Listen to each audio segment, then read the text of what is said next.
Depending on how the knife cuts, you may say, oh, it's not quite performing where I'd like it to. So at that point you would hone, you'd put it on a ceramic or you'd steel it. And then you should see a difference.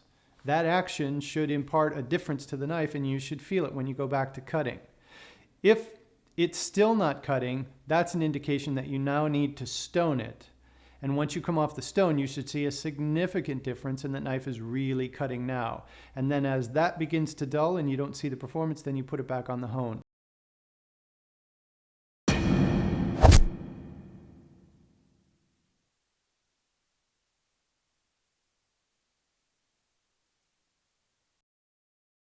Okay, so you've honed your knife and the edge still hasn't come back yet. The knife is still very dull. So now it's time to hit the sharpening stone. You're going to use the sharpening stone in the same method that you use the steel. We can use the matchbook as a guide. We still want to hit that 15-degree angle mark. And we're going to need a little bit of water on our stone. Now this particular stone doesn't require pre-soaking. It's not going to use a lot of water. So I can just put a little bit of water on the surface. Now I'm right-handed, so I'm going to hold the knife in my right hand and then spread my left hand over the blade for nice even pressure. Now you can move this blade straight back and forth like this on both sides, or you can make a sweeping arcing motion across the stone and then flip to the other side. And this first stone, the job of this first stone is to create two surfaces that come together. So right now we have a dull edge that looks something like that. And we need to remove enough material to create a new edge. And when we grind this surface away on the sharpening stone, we need to go to the point where these two surfaces actually intersect, and they will create something that's called a burr.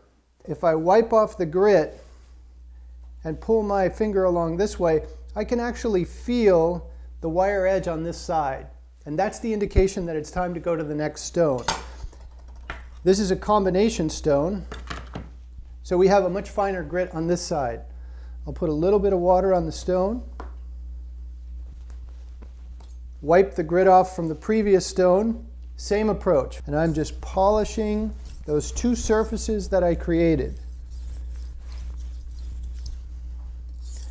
And then I'm going to switch from side to side, and my pressure is going to lighten for the last few strokes.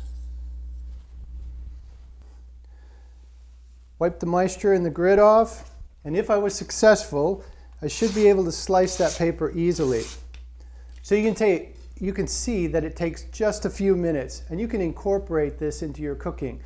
If you were to steel your knife and it didn't come back, you can stop cooking for just a couple of minutes, break your stone out, hit the coarse side a couple of times, find the wire edge, flip it to the fine side, a couple of strokes, 10 strokes on either side, and you're back to easily cutting tomatoes, piercing the skin without any trouble.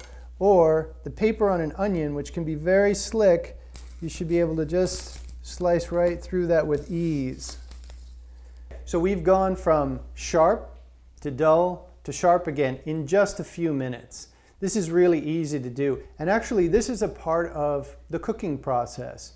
There will be times when you're using your knives and you'll realize, gee, it's not cutting the way I want it to. And you go to your sharpening hone and hone it a few times, steel your knife a few times, and see if it brings the edge back. If it doesn't, if you go back to cutting and it doesn't quite come back to where you want it to be, then it's time to break up the stone. It just takes a few minutes. That took maybe 5 minutes to take a knife that was completely dull to being sharp enough to cut paper, cut tomatoes, and cut onions. This is really simple to do. The tools are easily available, and you can do this. It just takes a little bit of practice, and it will make cooking and cutting your vegetables and food so much more of a pleasure.